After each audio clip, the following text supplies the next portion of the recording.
Buenas noches, estimados participantes. Les saluda Jacqueline Galindo, asesora académica del Centro Internacional de Actualización y Formación Profesional. Agradezco la participación de cada uno de ustedes al curso de cirugía menor y otros procedimientos en obstetricia. La ponencia el día de hoy estará a cargo de la obstetra Wendy Flores García.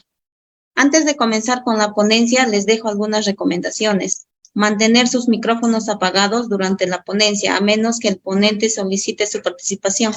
Para los participantes que desean solicitar la certificación materiales de estudio y la grabación del curso, les estaré dejando el número de contacto en el chat. Todas las dudas que tengan, la obstetra le contestará al final. Buenas tardes con todos. Soy la licenciada Wendy Flores. Agradezco al Centro Internacional de Actualización y Formación Profesional por la oportunidad. El día de hoy tengo a cargo el tema de cirugía menor y otros procedimientos en obstetricia. Ante cualquier duda o consulta, al finalizar la ponencia pueden hacer sus preguntas mediante el chat. Muy bien, entonces para iniciar con la ponencia el día de hoy, como ya le había mencionado, el tema es cirugía menor y otros procedimientos en obstetricia. Vamos a iniciar primero con lo que sería cirugía menor, a lo que hacemos referencia a lo que es episiotomía y episorrafia. Para iniciar con el tema de episiotomía y episorrafia, vamos a tener que primero reconocer, hacer un repaso por lo que es anatomía. Iniciamos con el periné, las estructuras osteofibrosas que marcan los límites del periné.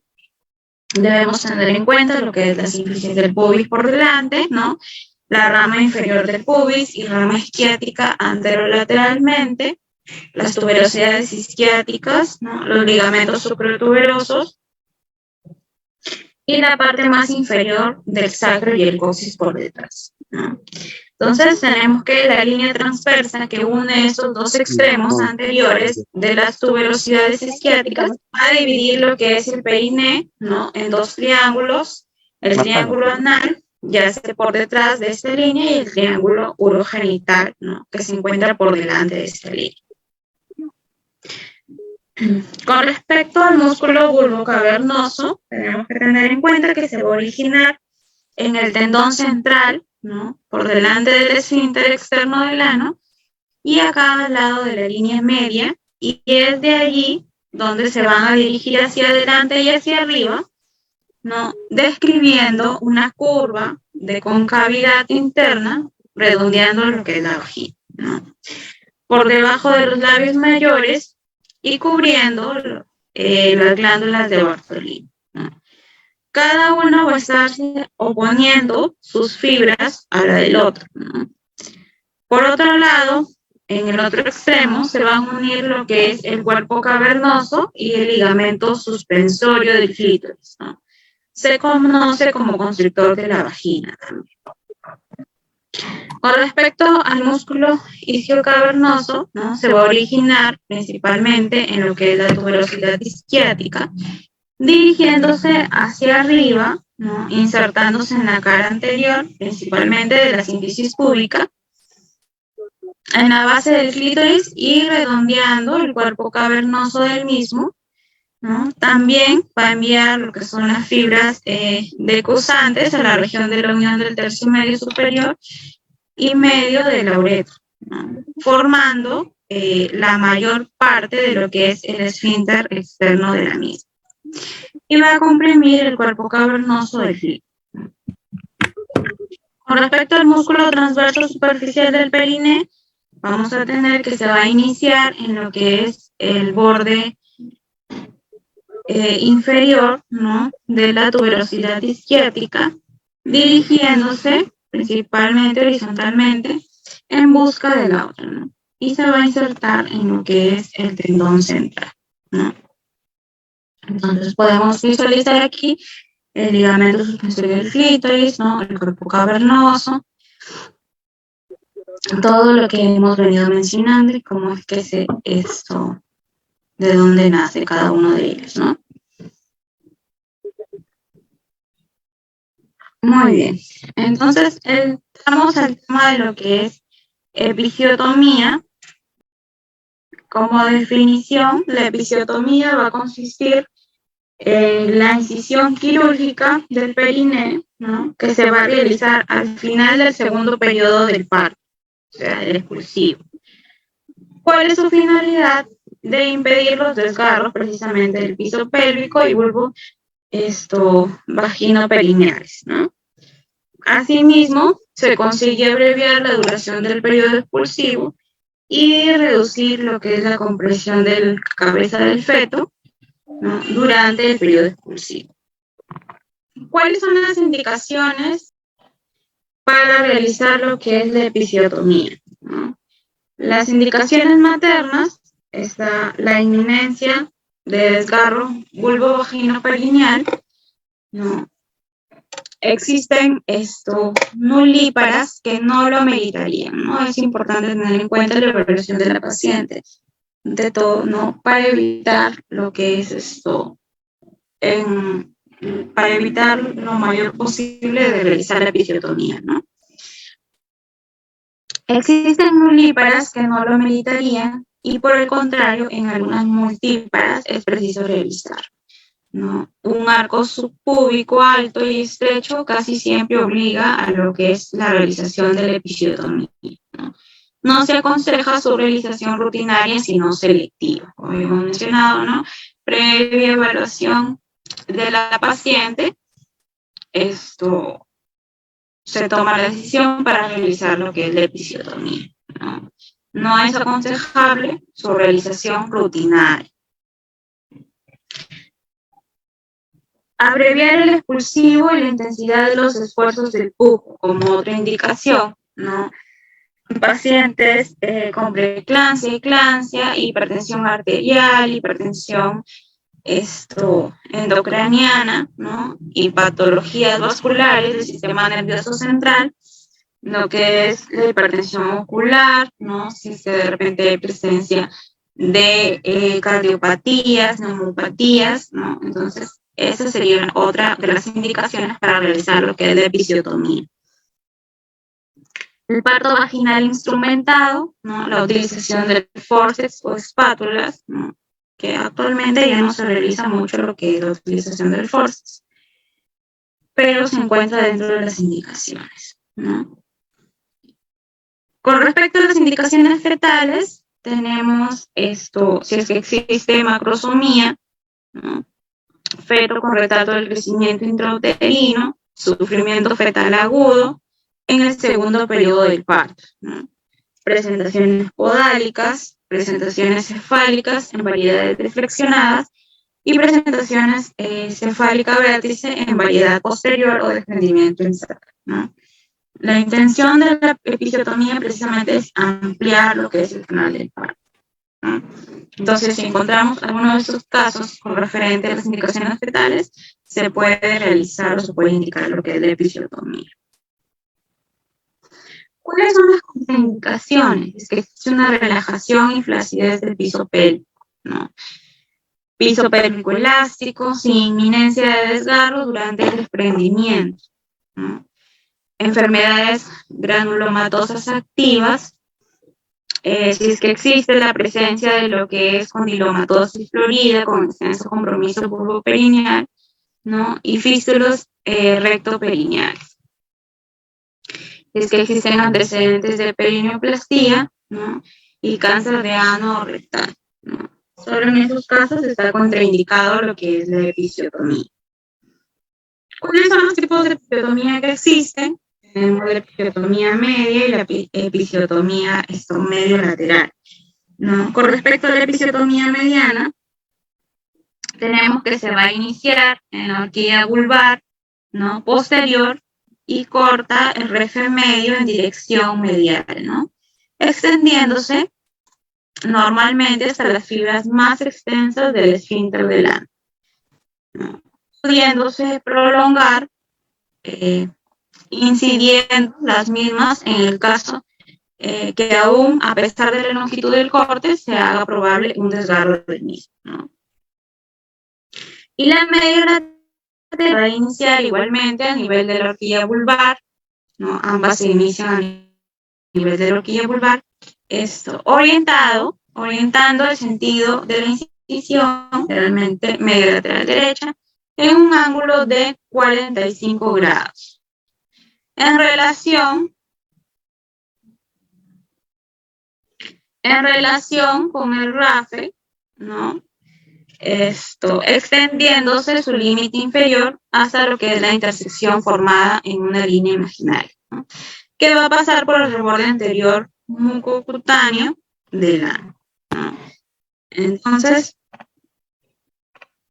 esas son las principales dos tipos de episiotomía, ¿no? Como podemos visualizar en la imagen, la episiotomía mediana, ¿no? Que se va a hacer el esfínter anal, y hay que tener mucho cuidado porque precisamente puede desgarrarse, ¿no? Hasta el ano. Y la episiotomía medio lateral en un ángulo de 45 grados, como se puede visualizar en la imagen, ¿no? Se realiza el corte. Muy bien. Ahora, comparando, ¿no? La episiotomía media y la episiotomía medio lateral, vamos a tener en cuenta las características que cada una de ellas va a tener, ¿no? Para saber cuál de las dos elegir en el momento en que se produce el parto. Las características principales: tenemos la reparación quirúrgica dentro de la línea media, ¿no? De la episiotomía media es más fácil. La episiotomía medio lateral es un poco más difícil, ¿no? Por el ángulo del corte. Con respecto a la cicatrización, ¿no? Defectuosa, en la línea media es muy raro, ¿no? Mientras que en la línea media lateral es más común, ¿no? Entonces, la línea media puede cicatrizar un poco mejor. Con respecto al dolor postoperatorio, la línea media es mínimo y la media lateral es más común, ¿no? Y con respecto a los resultados anatómicos, la línea media es excelente y la línea media lateral es ocasionalmente defectuosa, precisamente por el ángulo, ¿no? donde se corta.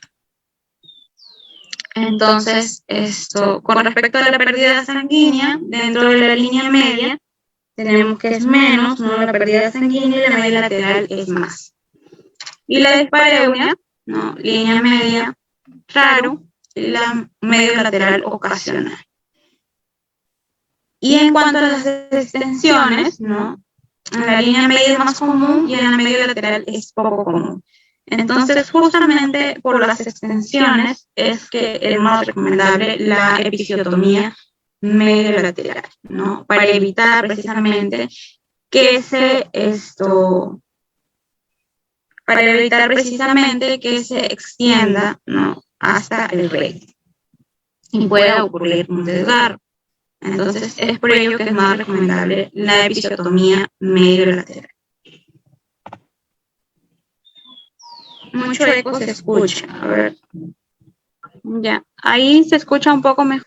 Muy bien. Entonces, con respecto a la aplicación, ¿no? A la técnica que se va a realizar, principalmente, ¿no? En todo procedimiento se debe realizar lo que es asepsia y antisepsia, ¿no? Pedir siempre la colaboración de la paciente, la relajación, ¿no? Siempre ante cualquier procedimiento explicarle a la paciente lo que le vamos a realizar para que ella esté informada, ¿no? La anestesia local infiltrativa con lidocaína simple, el 1%, 10 mililitros, ¿no? Que se aplican breves segundos antes de la realización de la incisión. Se debe tener en cuenta, ¿no? El cuidado al momento de infiltrar todo el trayecto del futuro corte, ¿no? A ambos lados del mismo y en su porción vaginal, ¿no? Entonces, es importante tener en cuenta cuando se infiltra lo que es la anestesia local, ¿no? Se debe esperar algunos minutos para que precisamente la anestesia haga efecto, ¿no? Y luego cortar. Luego realizar la episiotomía.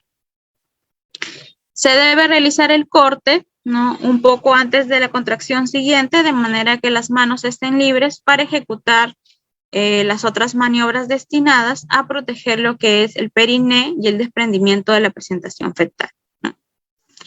Para realizar el corte con tijera recta sin lesionar al feto o estructuras subyacentes, ¿no? Entonces, se debe tener en cuenta también la protección de la cabeza fetal.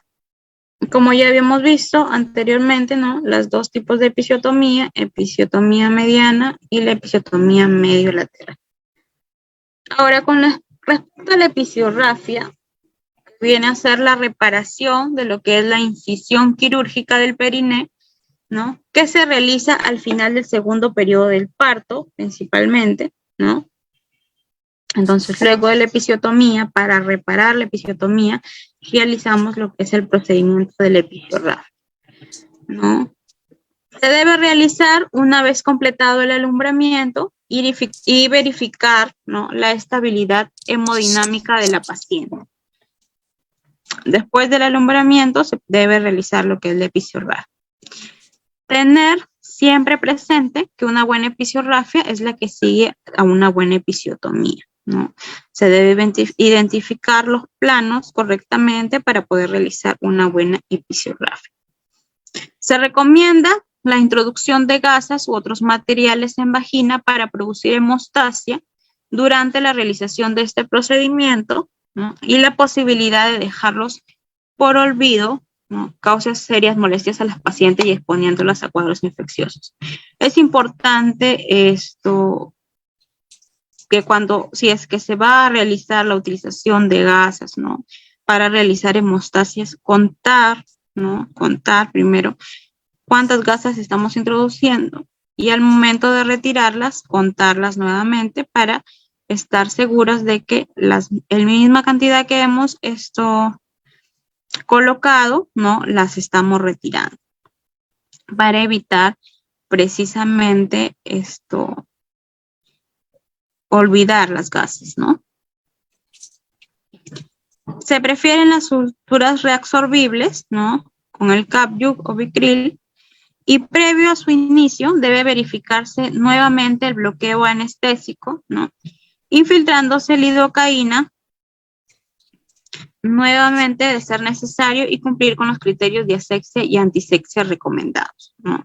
Es importante que una vez que vamos a realizar nuestra episiorrafia, ¿no?, la asexia y la antisexia es importante. ¿Cuáles son los materiales necesarios que vamos a utilizar? Pinzas simples, tijeras rectas de mayo y portaagujas cortos, ¿no? Dentro de las suturas, el que mayormente se utiliza, ¿no?, es el Cap-Jug o Vicryl 2.0 para todos los planos que vamos a suturar. Ponte medias, mijita, no te va a doler las patitas. Muy bien. Con respecto a la episiorrafia sin prolongación, ¿no?, ya habíamos visto dos tipos de episiorrafia, la mediana y la medio lateral, ¿no? Con respecto a la mediana, ¿no?, a nivel del extremo vaginal, la línea de corte se extiende hasta unos 2 o 3 centímetros por detrás de las curúnculos himeniales, ¿no? Y el extremo perineal no se compromete más allá de la fascia del esfínter externo, ¿no? En el plano medio, hacia el extremo vaginal, se van a alcanzar a notar las fibras, ¿no?, más externas del transverso profundo, y en la región de la cuña perineal, el tendón conjunto se expone nítidamente, ¿no? Con respecto a la episiorrafia medio lateral, vamos a tener que los hallazgos en el extremo vaginal son iguales, ¿no?, que para la mediana. Hacia el extremo perineal, en razón de la orientación del corte, no debe observarse el esfínter, ¿no?, y los músculos de la cuña se exponen claramente. Entonces, ¿cuál es la técnica que se debe utilizar? Se inicia a 1 centímetro por detrás del vértice vaginal, ¿no?, que viene a ser el punto de anclaje, y se va a continuar con sutura continua y cruzada hasta inmediatamente por detrás de las curúnculas himeniales, ¿no? teniendo en cuenta incluir en las puntadas iniciales a la submucosa y la porción comprometida del músculo transverso profundo, ¿no? Entonces, al llegar a las curúnculas en sentido medial, ¿no?, como podemos visualizar en la imagen, se pasa por debajo de ellas, ¿no?, y de atrás hacia adelante, ¿no? Entonces se pasa por debajo de ellas, de atrás hacia adelante, y se fija con una puntada de mucosa a mucosa por delante de ellas, ¿no?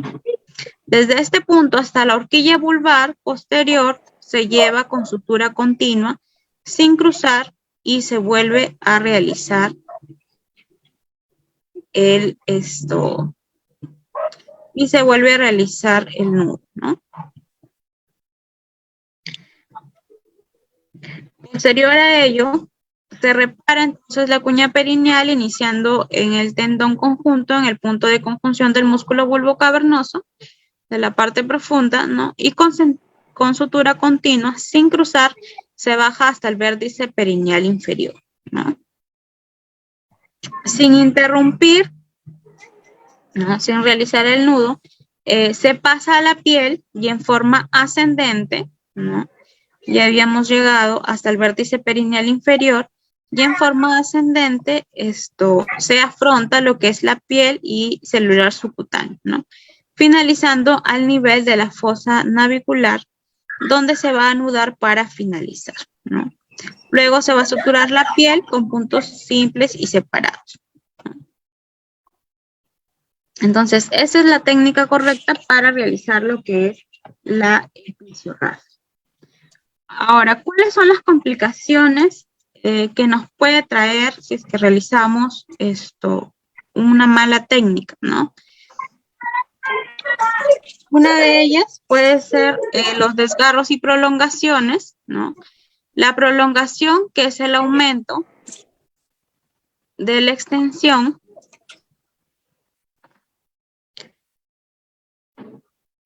tanto en vértices como en la profundidad de la incisión, ¿no?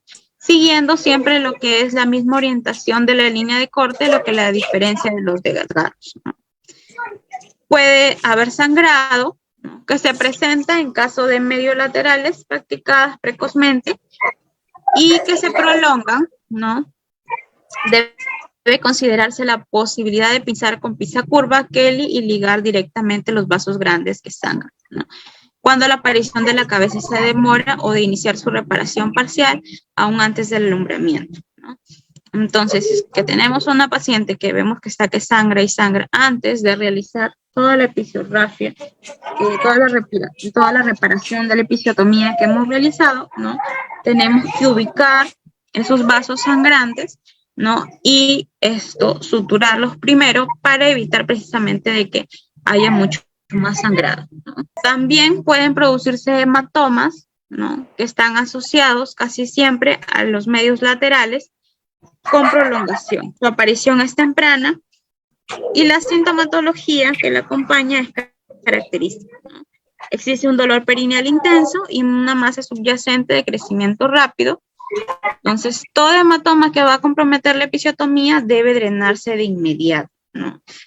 Entonces, es importante también tener presente la aparición de hematomas, ¿no? Sobre todo en el puerperio, cuando evaluamos a nuestra paciente. Con respecto al dolor, ¿no?, cuando no está asociada a hematomas, casi siempre es de intensidad moderada o leve, ¿no? Cede con analgésicos suaves y a baños de asientos, ¿no?, con soluciones astringentes, ¿no?, a base de glicerina, preferiblemente frías, ¿no? Muy bien. Cuando existe el dolor, como habíamos mencionado, y no existe la presencia de hematomas, entonces sería recomendable, ¿no?, unos baños de asiento con solución a base de glicerina, ¿no?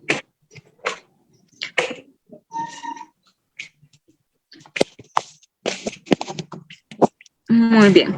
Con respecto a las complicaciones inmediatas, ¿no?, puede producirse infección que aparece entre las 48 y 72 horas siguientes, ¿no? Su presentación es de una celulitis sintomática que se vigila al cierre por segunda intención, ¿no? Y se evalúan sus resultados estéticos y funcionales finales para decidir precisamente si es necesaria otra cirugía, ¿no? Las dehiscencias también, que es la separación o apertura de los tejidos previamente unidos por sutura, en su mayor parte asociada a la infección de la herida, ¿no? Que muchas veces lo vemos en las consultas cuando la paciente nos llega por control de porferio, ¿no? Entonces, eso es lo que va a producir una mala episiorrafia. Los granulomas, que se presentan con más frecuencia en el extremo vaginal, ¿no? Y deben extirparse. Y su base se va a cauterizar con ácido tricloroacético, ¿no? O electrocautero. Con respecto a las complicaciones tardías, tendemos a la fibrosis, ¿no? Que es de incidencia más frecuente, con medios laterales, sobre todo en aquellas que se prolongan y cuando se utiliza material de suturas inadecuados o en cantidades exageradas, ¿no? Puede llegar a producir una dispareunia. Y con respecto a las fístulas, ¿no? Que aparecen como resultado de una episiotomía mediana, prolongada, hasta la luz rectal, ¿no? En su momento inadvertida o cuya reparación fue inadecuada o por infección secundaria, ¿no? Entonces, todas estas son las complicaciones que puede traer una mala técnica de lo que es una episiorrafia, ¿no?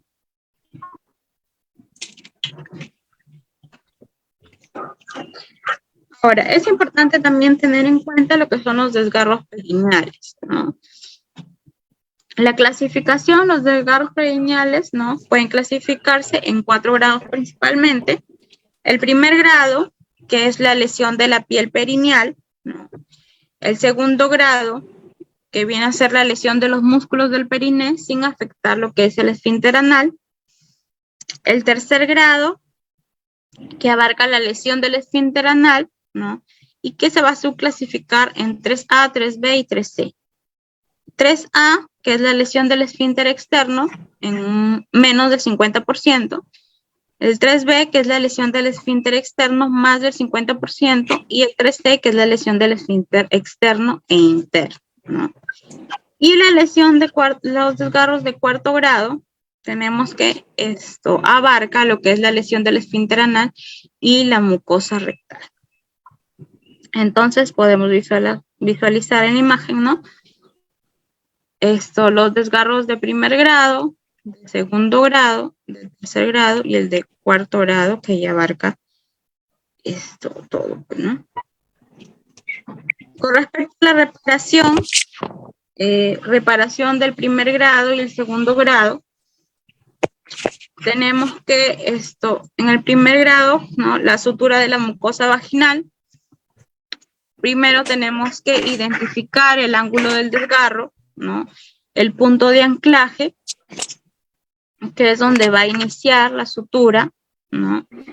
Debe estar principalmente a 1 centímetro por encima de este ángulo. Entonces, se identifica primero el punto de anclaje y en base a ese punto de anclaje, a 1 centímetro por encima, es donde se va a iniciar la sutura, ¿no? La episiorrafia. Realizar una sutura continua desde el ángulo hasta el anillo himeneal, ¿no? Y debe englobarse la mucosa vaginal y la fascia vagino-rectal, ¿no? Puede realizarse una sutura continua con puntos cruzados si es que se requiere una hemostasia, ¿no? Con respecto a la sutura de músculos perineales, se debe identificar primero los músculos perineales a ambos lados de la lesión y aproximarlos con una sutura continua, ¿no? Que ha demostrado que va a existir un menor dolor, ¿no? Posterior que los puntos sueltos. Entonces, es importante que se pueda identificar primero lo que es el músculo bulbo cavernoso y poder suturarlo con un punto suelto, ¿no? Si la lesión afecta al músculo elevador del ano, los cabos segmentados se suelen retraer, por lo que se deben buscar y unirse, ¿no? Mediante puntos sueltos o suturas continuas hasta obtener su continuidad.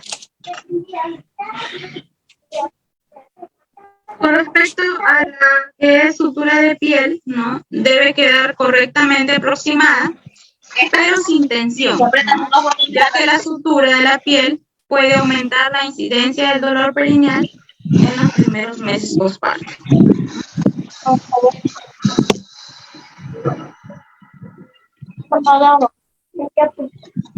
Bueno, con respecto a las suturas del tercer grado, ya está. Bueno, con respecto a las suturas del tercer grado y cuarto grado, tenemos que la identificación del tipo y el grado de lesión, ¿no? Es fundamental, ¿no? Se debe identificar primero el grado de lesión para tener una correcta reparación, ¿no?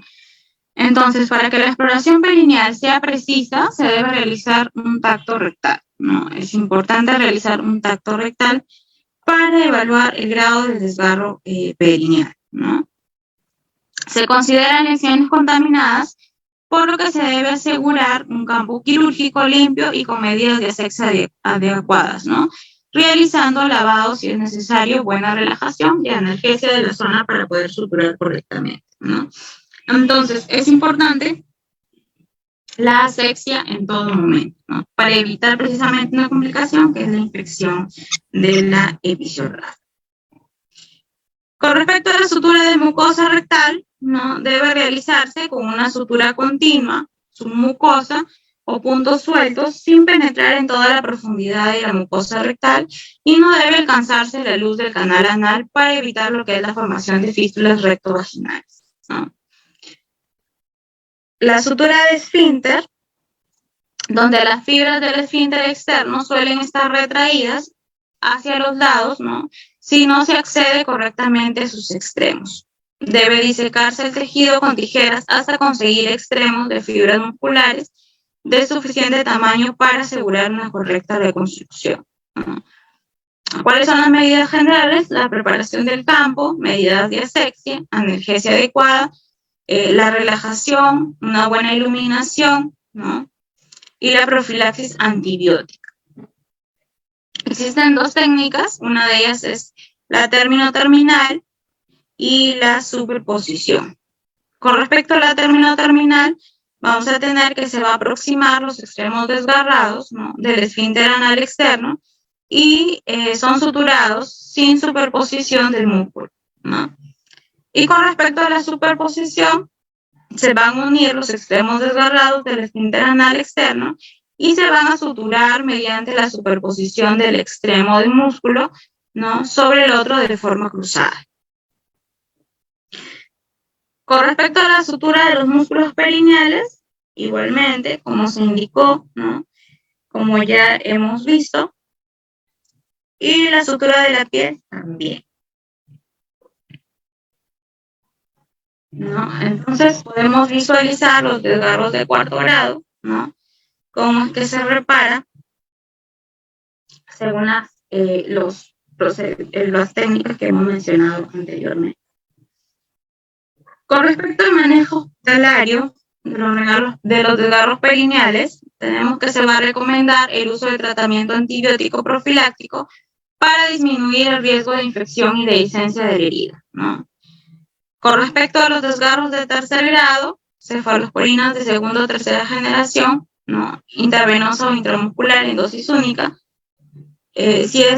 Si tenemos una paciente que es alérgica a la penicilina, ¿no? Utilizar gentamicina 240 miligramos intravenosa más metronidazol 500 miligramos intravenosa, ¿no? En dosis única. Ahora, con respecto a los desgarros perineales de cuarto grado, tenemos la sulfuroxima de 250 miligramos cada 12 horas, más el metronidazol de 500 miligramos cada 8 horas durante 10 días, ¿no? Y si es que existe alergia a la penicilina, igualmente gentamicina más metronidazol, gentamicina 240 miligramos cada 24 horas, y el metronidazol 500 miligramos cada 8 horas durante 10 días. Muy bien. Entonces, el siguiente tema, con respecto a los procedimientos que se realizan en obstetricia, vendría a ser la maduración cervical, la inducción y conducción del trabajo de parto, ¿no? Existen términos que debemos tener en claro, ¿no? Y especificarlos para determinar, ¿no? el concepto adecuado y poder utilizar. Con respecto a la maduración cervical, tenemos que existe un componente de la inducción empleada cuando el cervix es desfavorable para facilitar su incorporación y dilatación antes del estímulo de las contracciones uterinas, ¿no? La inducción viene a ser el inicio artificial de contracciones uterinas que van a conducir a una incorporación o dilatación cervical y el nacimiento de un producto por vía vaginal mayor de 22 semanas, ¿no?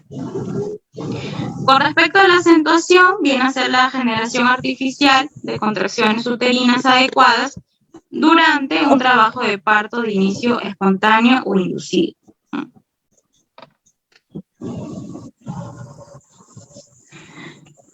¿A qué nos referimos cuando hablamos de la conducción del trabajo de parto? Nos referimos a la intervención para regularizar la dinámica uterina espontánea, ¿no? Inadecuada por falta de dilatación y descenso en el trabajo de parto, ¿no? Cuello favorable cuando existe una puntuación en el score de Bishop, ¿no? Mayor de 4 centímetros. Y la hiperestimulación uterina cuando la contractilidad uterina, ¿no? excesiva va a provocar taquisistolia, a lo que se denomina más de 5 contracciones uterinas en 10 minutos, o hipersistolia, ¿no? si es que hay una intensidad aumentada, o hipertonía, cuando existe un aumento del tono por más de 2 minutos, ¿no? que puede provocar precisamente cambios en la frecuencia cardíaca fetal, ¿no? alteración de la línea de base, desaceleraciones o disminución de la variabilidad. ¿Cuáles son los objetivos o cuál es el objetivo principal de estos procedimientos que se realizan en obstetricia? Terminar la gestación cuando los beneficios para la madre y para el feto sobrepasan los de continuar el embarazo, ¿no? Disminuir lo que es la morbimortalidad materno-fetal y lograr una actividad uterina para producir dilatación y el descenso fetal sin llegar a la hiperestimulación uterina, ¿no? Eso es importante, tener en cuenta la hiperestimulación uterina y o pérdida del bienestar fetal. Se trata de conseguir principalmente contracciones cada 3 minutos con una duración entre 60 y 90 segundos y una intensidad de 50 a 60 milímetros de mercurio, ¿no? Sin elevar el tono uterino por encima de los 20 milímetros de mercurio. Entonces hay que tener en cuenta el tercer objetivo, ¿no? que es lo que busca finalmente la maduración cervical, inducción y conducción del trabajo de parto, ¿no? ¿Cuáles son las indicaciones maternas y fetales? Con respecto a las indicaciones maternas, si es que existe una enfermedad hipertensiva del embarazo, diabetes tipo 1, ¿no? si encontramos casos de nefropatía, neumopatías crónicas, colestasis intrahepática del embarazo y si es que existe enfermedad materna grave. Con respecto a las indicaciones fetales, si es que existe un retardo del crecimiento intrauterino, gestaciones mayores de 41 semanas, ¿no? rotura precoz de membranas con edad gestacional mayor de 34 semanas, si es que hay casos de inmunización RH, oligoamnios, riesgo de pérdida de bienestar fetal y feto muerto, ¿no? ¿Cuáles son las contraindicaciones para no llevar a cabo estos procedimientos, ¿no? La desproporción cefalopélvica, la placenta previa, basa previa, ¿no? Procúbito de cordón, si es que existe una presentación anómala, antecedentes de 2 cesáreas segmentarias, ¿no? cicatriz uterina corpórea, ¿no? una ruptura uterina previa, acidosis fetal, carcinoma invasor de cervix, algunas malformaciones genitales y la infección herpética activa, ¿no? Y también si existen casos de condilomatosis importante del canal vaginal. ¿Cuál es el manejo en centro obstétrico? Respetar lo que es la privacidad, ¿no? los derechos y garantizar la atención personalizada. Como les había mencionado al inicio, ¿no? Siempre hablar con nuestro paciente y explicar los procedimientos que se le van a realizar. ¿no? ¿Cuál es el fin por el cual se le va a realizar el procedimiento y cuáles son las complicaciones que puede traer consigo, ¿no? Si la paciente está informada, entonces nos va a permitir realizar el procedimiento, ¿no? Evaluar la salud de la madre, ¿no? Que el score de Bishop sea mayor de 4, realizar pruebas de bienestar fetal que confirmen condiciones de tolerancia del feto al estrés del parto y exámenes de laboratorio prequirúrgicos normales, ¿no? Comunicar y explicar el procedimiento a realizar, sus posibles consecuencias y solicitar su consentimiento, ¿no? Proveer de líquidos azucarados y analgesia de parto en caso sea necesario. Ahora, con respecto al sistema de puntuación de Bishop, ¿no? Selección del paciente, habíamos dicho puntuación de Bishop mayor de 4 por examen digital rectal, ¿no? ¿Qué es lo que va a medir el sistema de puntuación de Bishop? La dilatación, borramiento, estación, consistencia y posición cervical, ¿no? Según la evaluación, se va a dar un puntaje determinado, ¿no? Dilatación, si es menor de 1 centímetro, 0, si es de 1 a 2, 1, va a tener como puntuación 1, si es de 3 a 4, 2, y si es mayor de 4, 3, ¿no? Entonces, así con todos los factores, es que en la escala de Bishop se va a puntuar, ¿no? Y en base a esa puntuación, es que se va a realizar el procedimiento si es que la paciente tiene una puntuación de Bishop mayor de 4, ¿no? A ver, por favor, sus audios, hay que tener en cuenta sus audios. Muy bien, entonces, ¿cuál es el procedimiento que se va a realizar? Posicionar a la parturienta, ¿no? En decúbito lateral. Si la paciente tuvo una maduración cervical con prostaglandinas, ¿no? Y tiene Bishop favorable, esperar mínimo 30 minutos a 6 horas para realizar lo que es la inducción del parto con oxitocina endovenosa, ¿no? De acuerdo principalmente al agente prostaglandínico y su presentación. Entonces, para iniciar con la inducción o acentuación, ¿no? Con oxitocina, se debe usar principalmente una bomba de infusión, ¿no? La bomba de infusión nos va a permitir realizar, ¿no? La inducción de forma más exacta, ¿no? Vamos a diluir 10 unidades internacionales de oxitocina en 1000 centímetros cúbicos de cloruro de sodio al 9 por 1000 y se va a iniciar una infusión con 4000 unidades, ¿no? Internacionales, que vendrían a equivaler a aproximadamente 8 gotas por minuto. Posterior a eso, se va a ir aumentando. Muy bien, entonces continuamos, ¿no? Se inicia principalmente la infusión con 4000 unidades internacionales, ¿no? De oxitocina, que va a equivaler a 8 gotas. Posteriormente se van a ir aumentando 4000 unidades cada 15 minutos, ¿no? Hasta que se establezca una actividad uterina adecuada de lo que es el trabajo de parto. 3 contracciones en 10 minutos de 40 segundos de duración y de 2 a 3 cruces de intensidad, ¿no? O hasta alcanzar 30.000 unidades internacionales por minuto. Si se emplean dosis más elevadas, ¿no?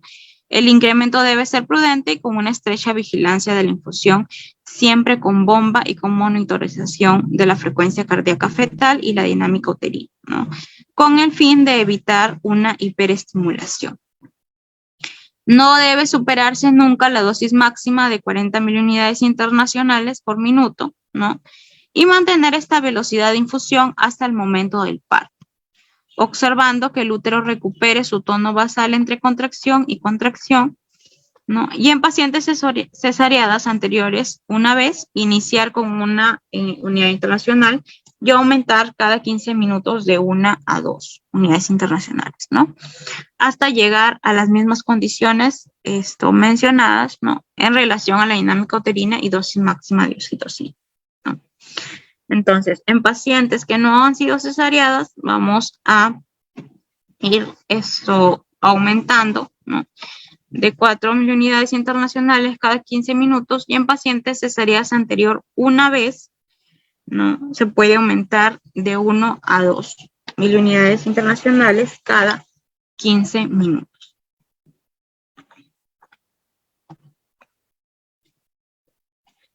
No hay unanimidad en cuanto al momento en que se debe realizar la amnioresis, ¿no? Artificial, pero parece recomendable que se haga al inicio de la inducción, ¿no? Excepto cuando la cabeza fetal está muy alta y cuando hay un riesgo infeccioso. Siempre debe asociarse este procedimiento a la administración de la oxitocina endovenosa para complementar y potenciar la acción de la oxitocina, ¿no? Se debe mantener un monitoreo electrónico continuo mientras dure la inducción y acentuación y no existe justificación para retrasar lo que es el inicio de la analgesia epidural hasta alcanzar cierta dilatación cervical, ¿no? Ahora, en ausencia de contraindicaciones médicas, la petición de la madre es indicación suficiente para el alivio del dolor durante el parto, ¿no? Monitorizar clínicamente el pulso y la presión arterial materna y considerar inducción fallida si luego de la administración a dosis máxima de oxitocina no se establece un buen patrón de contracciones uterinas, ¿no? No existen cambios cervicales ni descenso de la presentación. Después de 3 inducciones fallidas, según sea el caso, según sea la evaluación clínica del paciente, se deberá terminar la gestación por cesárea, ¿no? Entonces, hasta 3 inducciones fallidas se pueden realizar y posterior a eso, si es que no encontramos un resultado, entonces se debe realizar cesárea, ¿no? ¿Cuáles son las complicaciones que puede traer consigo estos procedimientos? Lo que es la hipertonía uterina, ¿no? Si no se realiza un buen monitoreo de la colocación de la oxitocina, ¿no? Podemos terminar en una hipertonía uterina. ¿Qué es la hipertonía uterina? Es el aumento del tono uterino como consecuencia de la administración elevada de oxitocina, ¿no? Puede presentar 3 consecuencias. Una de ellas, el sufrimiento fetal agudo, el desprendimiento prematuro de placenta y la rotura uterina. Por eso es importante la monitorización materna y la monitorización fetal, ¿no? Entonces, mientras realizamos la inducción, estamos monitorizando siempre la dinámica uterina y la frecuencia cardíaca fetal. Y en base a eso, vamos tomando nuestras decisiones en el trabajo de parto. Ahora, otro procedimiento que también esto se utiliza es la analgesia durante el parto, ¿no? Con respecto a la analgesia durante el parto, se va a denominar a lo que es la aplicación de una variedad de drogas anestésicas, ¿no? Y analgésicas con la finalidad de aliviar precisamente el dolor, ¿no? Durante el parto y el trabajo de parto. La analgesia del parto va a consistir en lo que es el adecuado manejo del dolor con apoyo farmacológico, ¿no? Para mejorar lo que es la calidad de atención de la mujer durante el trabajo del parto y en el parto, ¿no? Ahora, las técnicas de analgesia regional van a constituir la mejor alternativa actual para lo que es el alivio farmacológico del dolor en el trabajo del parto y en el parto vaginal, ¿no? El dolor y la ansiedad que desencadena una serie de reacciones, ¿no? Esto, reflejas adrenérgicas, hormonales y psicodinámicas van a ser correspondientes al estrés del organismo, ¿no? Repercutiendo en los sistemas respiratorios, cardiovascular, metabólicos y endocrinos que puede causar efectos perjudiciales tanto a la madre, al niño por nacer, incluso a la propia labor de parto, ¿no? Entonces, es importante la educación que le podemos brindar a la paciente para evitar precisamente el estrés, ¿no? Durante el trabajo de parto a través de lo que es la psicoprofilaxis, ¿no? La psicoprofilaxis obstétrica. Entonces, con respecto a la analgesia epidural, ¿no? Va a consistir en la administración de analgésicos locales más opioides, ¿no? En el espacio epidural y la colocación de un catéter a nivel de epidural para la administración de dosis posteriores, ¿no? También tenemos lo que es la analgesia endovenosa, que va a consistir en la administración de remifentanilo a nivel endovenoso previa programación de bomba de infusión por kilo de peso. Y la analgesia raquídea combinada, ¿no?, que va a consistir en la administración de anestésicos locales y opioides a nivel de raquídeo y la colocación de un catéter a nivel epidural para la administración de las dosis posteriores. ¿Cuáles son las indicaciones para un bloqueo analgésico durante el parto? Si es que existe dolor, estrés materno o ambas cosas, ¿no? Presentación occipito posterior y solicitud materna, excepto que existan contraindicaciones, ¿no? Entonces, es importante, como lo repito, ¿no?, realizar de repente las sesiones de psicoprofilaxis para evitar precisamente el estrés materno, ¿no?, y evitar el uso de analgesia durante el parto. Con respecto a las indicaciones obstétricas, tenemos las distocias dinámicas. Las distocias dinámicas, ¿no?, si es que existe una incoordinación uterina, distocia cervical, espasmo cervical, embarazo doble, ¿no?, parto instrumental, si es que existiese una cesárea previa, ¿no?, estados hipertensivos en el embarazo, situaciones que van a descompensar, ¿no?, la hiperventilación, como epilepsia, por ejemplo, ¿no?, la prematuridad, si es que existe óbito fetal, un parto inducido o una enfermedad respiratoria, ¿no? Entonces, esas son las indicaciones obstétricas.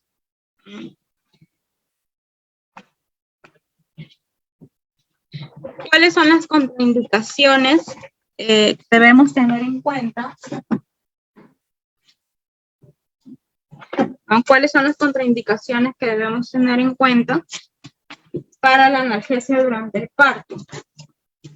Una de ellas sería las contraindicaciones absolutas y las contraindicaciones relativas, ¿no? Con respecto a las contraindicaciones absolutas, tenemos la negativa de la madre, ¿no? La madre se niega a recibir lo que es analgesia, elementos insuficientes para realizar el bloqueo, infección en el sitio de punción, o si es que hay algún caso de septicemia, y coagulopatía severa, ¿no? Con respecto a las contraindicaciones relativas, si es que existiese dolor lumbar, ¿no?, crónico, y deformidades a nivel de la columna vertebral. ¿Cuáles son los requisitos que debemos tener en cuenta, ¿no?, con respecto a la analgesia durante el parto? Primer requisito es la indicación médica de la analgesia, ¿no?, de parto.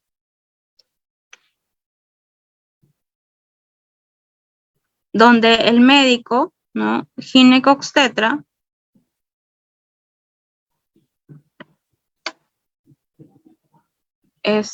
programado, ¿no?, en el servicio de centro obstétrico, va a ser el encargado de la evaluación médica de la parturienta, quien indica el procedimiento de analgesia del parto, ¿no? Primero se debe realizar una evaluación clínica, ¿no? La revisión de la historia clínica, ¿no? El médico anestesiólogo, que también interviene, revisa los exámenes de laboratorio, ¿no?, el hemograma completo, grupo y factor, pruebas de coagulación, glicemia, urea, creatinina sérica, ¿no? Revisa el examen obstétrico, así como el consentimiento informado, ¿no? Se debe tener un consentimiento informado y este es el que va a llenar la hoja de evaluación preanestesia, ¿no? Entonces van a intervenir lo que es el médico ginecobstetra y el médico anestesiólogo. El consentimiento informado, como ya lo habíamos mencionado, ¿no?, se debe informar a la parturienta sobre el procedimiento de la analgesia de parto realizar de manera sencilla, ¿no?, comprensible y completa, para luego obtener lo que es la autorización con la firma y la huella digital en el formato del consentimiento. Se debe realizar una evaluación, ¿no?, a la parturienta También el anestesiólogo es el que va a evaluar el grado de hidratación de la paciente, la decisión de la técnica analgésica y va a registrar y consignar los datos en la historia clínica, ¿no? Como el procedimiento que se va a realizar. Se debe realizar la hidratación de la parturienta, ¿no? A razón de 10 mililitros por kilogramo a chorro, modificado por el grado de deshidratación de la parturienta, ¿no? Según cómo se encuentra. ¿Cuáles son los recursos que se va a utilizar, ¿no? Para esta analgesia durante el parto? Recursos humanos, ¿no? Que viene a ser el personal capacitado con competencias técnicas y conjunto de habilidades, ¿no? Para establecer lo que es la relación empática con la parturienta y su acompañante, ¿no? Propiciando un clima de confianza y seguridad. Aquí quienes van a intervenir es el médico ginecobstetra, el anestesiólogo, el neonatólogo, la obstetra, la enfermera y los técnicos de enfermería, ¿no? Todo el equipo multidisciplinario que interviene en el parto. Infraestructura, tiene que haber un ambiente de sala de labor de parto, ¿no? En centro obstétrico. Material e insumos, kit de analgesia, kit de parto, ¿no? Kit para el personal de salud, todos los insumos que vamos a realizar, que vamos a utilizar el personal de salud y la parturienta también. Los medicamentos, ya sea cloruro de sodio, el equipo de venoclisis listo, ¿no? El Avocat número 18, la clorexidina al 2%, alcohol yodado, lidocaína al 2%, sin epinefrina, ¿no? Bupivacaína, fentanilo, remifentanilo, agua destilada y remifusor. Ahora, ¿cómo se coloca la anestesia, ¿no? La analgesia epidural, paciente en decúbito lateral izquierdo, se va a realizar una limpieza de punción, ¿no? Se va a colocar los campos estériles, ubicación en espacio L2, L3 o L4, ¿no? Infiltración local, se va a colocar la aguja, ¿no? De TOWI y la colocación de anestésicos locales más opioides y la colocación del catéter epidural número 18, ¿no? Y la fijación del catéter. Con respecto a la analgesia raquídea, ¿no? Paciente también en decúbito lateral izquierdo, limpieza de la zona de punción, siempre la sexia y la antisexia, ¿no? Colocación de campos estériles ubicados en espacios de L2, L3 y L4. Y se va a realizar una infiltración local, ¿no? Igual se va a ver la colocación de la aguja, introducción de la aguja raquídea número 27, larga, y la colocación de anestésicos locales más opioides, y la colocación del catéter epidural número 18 y la fijación del mismo, ¿no? Y con respecto a la analgesia endovenosa, se va a programar con la bomba de infusión de acuerdo al peso y conectar así hacia la vía periférica la infusión del opioide, ¿no? Se va a tomar el registro de lo que es la historia anestesiológica, ¿no? El llenado de la historia clínica anestesiológica consignando datos de historia clínica, ¿no? Datos de procedimiento realizados y monitorización de la paciente. Los registros de historia del anestesiólogo, por el anestesiólogo, ¿no? Va a haber un llenado de la historia clínica anestesiológica, consignando principalmente los datos de la historia clínica y los datos del procedimiento que ha realizado, ¿no? Y la monitorización del paciente. Y finalmente, para ya la finalización de la analgesia del parto, ¿no? Una vez que se culmina la atención del parto, se procede a verificar las funciones vitales de las pacientes y se informa sobre la finalización de la analgesia para proceder a retirar el catéter epidural y finalmente los datos son consignados en la historia clínica, ¿no? Del procedimiento que se ha realizado. ¿Cuáles son las complicaciones que puede traer esto consigo la analgesia durante el parto? Analgesia epidural, ¿no? Como lo son temblores, ¿no? Hipotensión, que se corrige rápidamente cuando se realiza la reposición del volumen, ¿no? El prurito, que es el resultado del uso de opioides. La reacción anestésica local también, ¿no? La depresión respiratoria puede causar depresión respiratoria, administración sistémica, parestesias, dolor de espalda y cefalea. La cefalea, que va a ser una complicación infrecuente, no más o menos a 1%, ¿no? En los que reciben analgesia epidural, y es generalmente por lesión advertida o inadvertida de la dura madre, ¿no? Muy bien. Entonces, hasta aquí hemos culminado con la información que les quería compartir acerca sobre el tema de cirugía menor y otros procedimientos en obstetricia. Muy bien, ahora si tuviesen alguna pregunta o duda, escríbanla mediante el chat para poderlo resolver. Voy a dejar de compartir pantalla.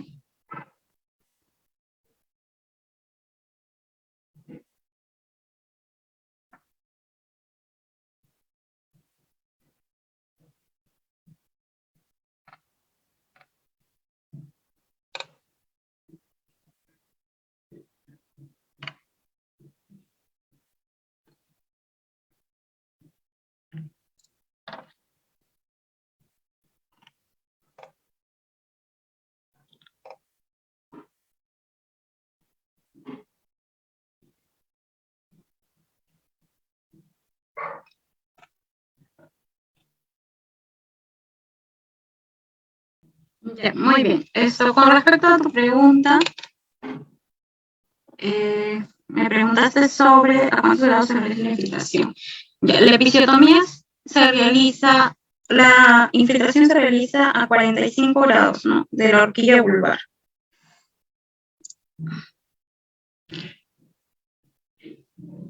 ¿Y cuál es qué tejido se aplica? Ya, a ver. Si es que hablamos de tejidos, ya, los músculos que intervienen durante lo que es la episiotomía, está el músculo superficial transverso, ¿no? Perineal, y el músculo isquiocavernoso, ¿no? Entonces, al momento de que tú realizas la infiltración, ¿no? Son los músculos que se van a ver comprometidos. En un ángulo de 45 grados se infiltra la lidocaína, ¿no? Y posterior a ello se realiza lo que es la episiotomía. Con respecto a lo de también pregunté si no afecta al producto. Ya, si es que los fármacos analgésicos que se colocan para precisamente evitar el dolor, ¿no? Durante el parto, no afectan al producto. No afectan al producto. Se realiza una evaluación clínica de la paciente. Si es que no hay ninguna contraindicación, se puede colocar la analgesia durante el parto, ¿no? Como habíamos visto, mientras no exista ninguna contraindicación con respecto a la analgesia, ¿no? Previa evaluación clínica, entonces se puede realizar lo que es la colocación de analgésicos para evitar el dolor durante el parto, ¿no? No afectaría el producto. Ahora, si es que existe, básicamente va a estar relacionado con la decisión materna, pues, ¿no? Si es que existe una negatividad por parte de la madre para utilizar la analgesia, entonces no se le coloca. Ahora es importante que en cuanto a la aplicación de la analgesia, ¿no? Se le explique al paciente que pueden existir algunas complicaciones, básicamente maternas, ¿no?